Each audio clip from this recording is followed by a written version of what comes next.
পেঁয়াজকলির এই রেসিপিটা রুটি বা ভাত যেকোনো কিছুর সাথেই বেশ জমে যাবে। তো এটা আমি করার জন্য ১ম এ তেল দিয়ে দিয়েছিলাম কড়াইতে। তারপরে আমি পেঁয়াজ কুচি দিয়েছি। তারপরে দিয়ে দিচ্ছি আলু কুচি। আলুগুলোকে একটু হালকা নাড়াচাড়া করে ভিতরে পেঁয়াজকলিগুলো দিয়ে দিয়েছি।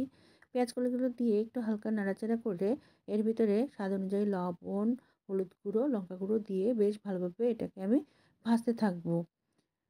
ক্রমাগত নাড়াচাড়া করে ভাজতে থাকবো। এর ভিতরে আমি দিয়ে দিলাম কাঁচা লঙ্কা কুচি।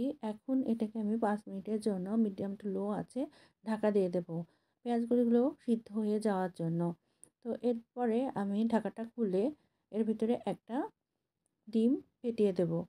ডিমটা দেওয়ার পরে সামান্য একটু লবণ দিয়ে ডিমটাকে পেঁয়াজকলি এবং আলুর সাথে বেশ ভালোভাবে আমি মিক্স করে নেব।